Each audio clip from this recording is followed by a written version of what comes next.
Hello, welcome to the Roundhouse podcast. This is Paul Solentrop of Wichita State University Strategic Communications. Today we have Kenny Pohto with us. Kenny is a freshman center for Wichita State men's basketball team. He is from Stockholm, Sweden, attended Sunrise Christian Academy, located in Bel Air near Wichita. Kenny averages 6.9 points, 3.2 rebounds over the first 10 games of the season. He is coming off one of his better, maybe his best effort of the season. Season high 14 points, season high 8 rebounds in Tuesday's win over Alcorn State. So Kenny, let's go back to Tuesday first. I thought from a team perspective, it was really good. A lot of moving the ball, a lot of assists. What happened? What kind of got the team going in that good direction on offense? I feel like we really pushed the ball in transition, and we got a lot of points in transition. Personally, I crashed the board like a lot because I'm the taller guy on the court, so the scout was to we have the bigger team, so crash the offensive boards and get offensive rebounds. That's what I did, and that's how I got many of my points. I'm glad you mentioned the transition points because I've noticed you do a good job of running the court. Not all big men do that. What has that been burned into your brain that that's a good thing for big men to do, that you can get some easy points that way? Yeah, of course, because the bigger men are usually slower and bigger, so I try to take advantage of that because I'm faster than most of the big guys, so run down the floor, get some easy buckets in that way, and helps the offense too when I run down the floor and they can just pass it to me, easy points. You have a knack for offensive rebounding. What's the key to being a good offensive rebounder? I feel like it's just try to crash every time because you never know the player that's boxing you out and they might sometimes just relax a little bit, and then you might just swim by him and get to the offensive rebound. You just never know, so just try to go to the offensive rebound every time and you might get it.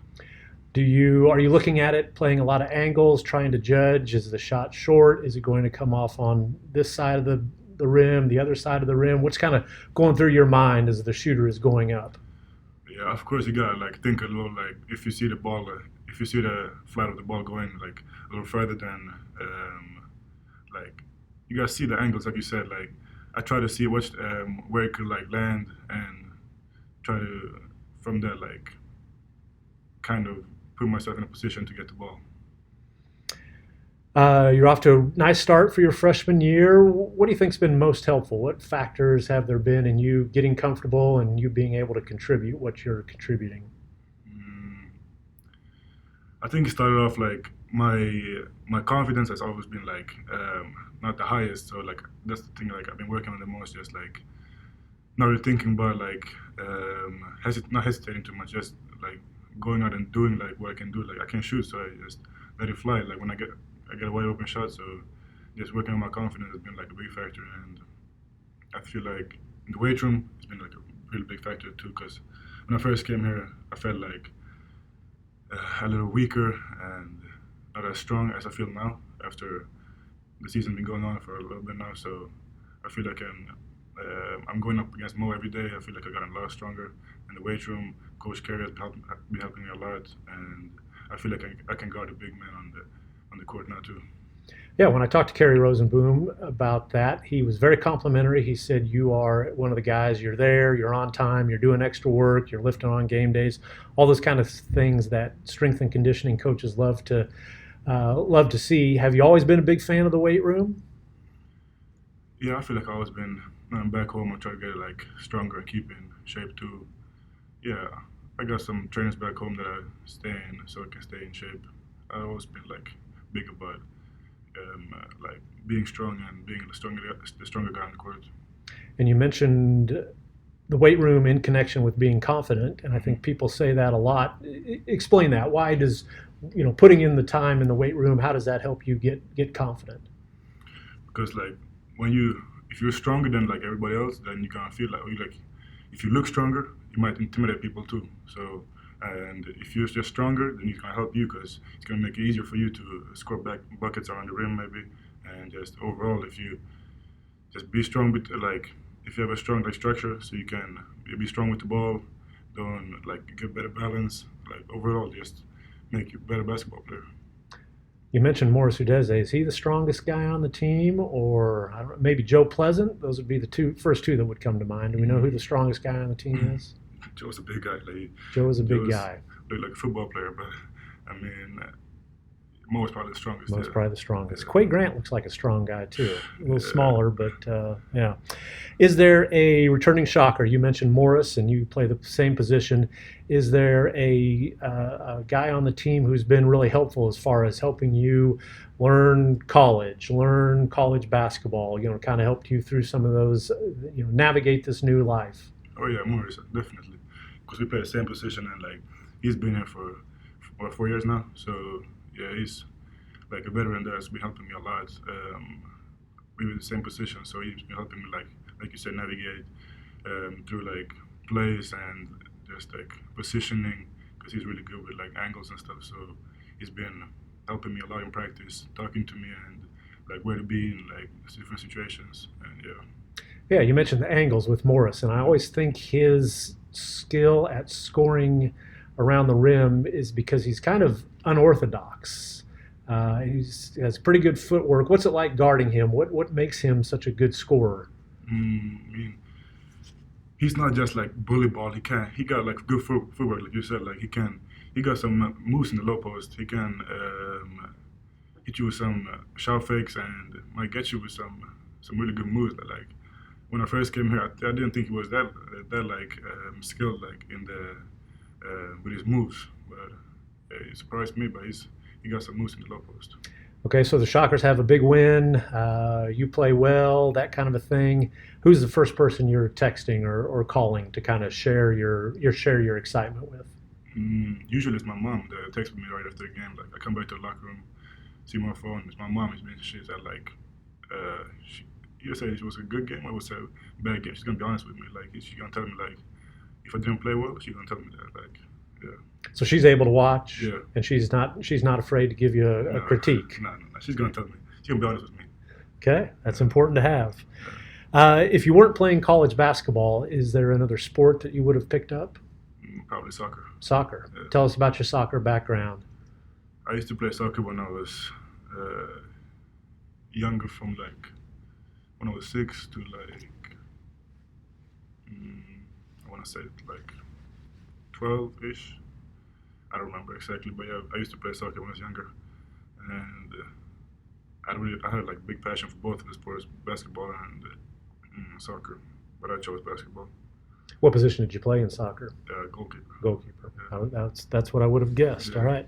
What is your favorite sports moment?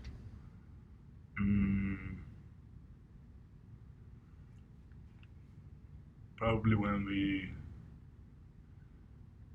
beat Montverde with Sunrise last year in the, I forgot what tournament it was called, a bubble. Like, yeah, but we beat them, and that was a big like favorite moment. A big win. Montverde is a prominent prep school, so that was a big win for Sunrise. Tell us about the basketball culture in Sweden. What's it like playing that sport growing up? Basketball is not really big at all in Sweden. I mean, it's always soccer in like most of Europe, like soccer everywhere, and it's the biggest sport. But it's growing still. I mean,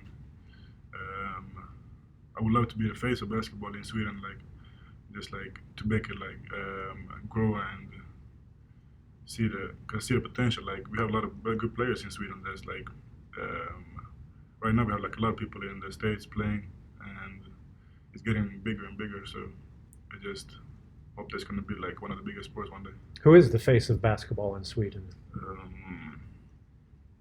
Probably look at a guy named Ludde Håkansson, and he plays in Spain, I think. And we have Jonas Jerebko, right? Yeah, Jeffrey Taylor. That's probably the biggest ones we got. Those are the biggest ones.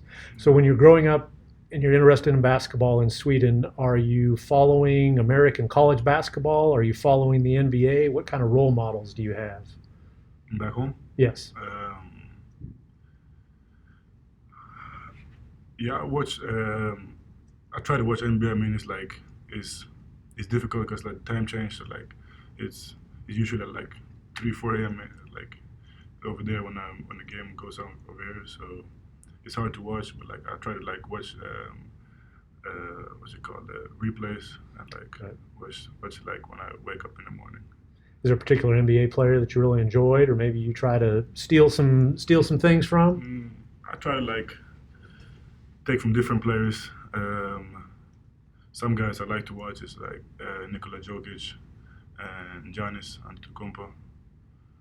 Yeah, I like them too. Jokic is so much fun to watch. What do you like about his game? Just his vision, like he got the vision, and he can score like anywhere really. I mean, he can handle the ball really well. He can score in the post. Like he got good moves in the post. He can pass the ball really well.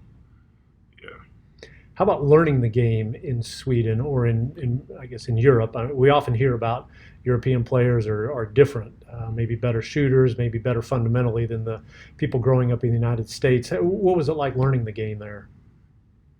I mean, yeah, it's a lot of fundamentals back home at a young age. Like, I feel like when you start like playing games over here, like playing like full court games on like higher rims, and we're still playing on lower rims and like doing fundamentals like passing, like shooting technique and working on like all the basic stuff. Then like while you're over here like playing games already, we're just over there working fundamentals still. I mean, that's like I feel like that's been helping me though, like defensively, like we work on like a lot of defensive stuff too, like just the basics of everything. So it's good that I started from like the beginning and just been working myself up like or like all this time. So when I came here, took that with me, and I've gotten like a lot of compliments like from my defensive side too, like how I see the court like defensively, like how I read stuff, like not just on the ball, like off the ball, like court vision. I see the help side a lot, and yeah, got a lot of confidence. Does being a soccer goalkeeper help you defensively? Are there some similarities in you're watching a big space and you're kind of, getting in the right spots? Might be. I haven't thought about it like that, but like when I played soccer, I did like a lot of footwork too. So I feel like that's been helping me. Like that helped me a lot in the long run. So like I feel like I got like faster feet now than most big men. Sunrise Christian Academy. How did you end up there? I was 16, 15, 16. I'd always wanted to like come to the States and play basketball because I was like back home, and it wasn't really competition for me because I was the tallest guy, biggest guy in my age group a few years up, and like so I needed some competition, and it's always been a dream of mine to come to the States and play. So I mean, I had some family friends over here that helped me like find some schools over here, and I talked to some schools, and I ended up at Sunrise. I don't really know like what more to say, but yeah, I ended up at Sunrise, and I was there for 3 years. Couldn't been better. Like I had no idea actually like, when I first came to Sunrise. I didn't talk to Coach Lou too much before I came there. Just pretty much came there like as like not knowing much about it, and just came there and took a chance, and worked out really well. Worked out well. What do you miss most about Sweden? Of course, my family and friends, the most, but probably my mom's cooking. Cooking. Food's always a good one. Yeah. What? Have you introduced your teammates here to any food from your home? No, I haven't yet. I have to do that. Yeah. What's your mom's favorite dish, or what's the one thing you look forward to eating that she fixes for you? I really like anything she makes, but she's from Finland, so it's a Finnish dish called macaroni laatikko. Say that again for the people who said that. It's called macaroni laatikko. And describe it. What kind of food is that? It's like I wouldn't say like macaroni and cheese, but it's something similar, and she got like ground beef in it and some kind of seasoning. I don't really know actually myself. It just tastes really well. Really She does it, good. and it comes out really good. Yeah. How about here in the United States? Is there a food that you've really taken a liking to? I like chicken tenders a lot. Chicken tenders. Yeah. Okay. Favorite video game? Favorite video game? NBA 2K or Fortnite. Favorite Netflix series or show? Oh, Money Heist. That's a good one. That's a good one. All right. Kenny, thank you very much for your time. We appreciate it. Thank you.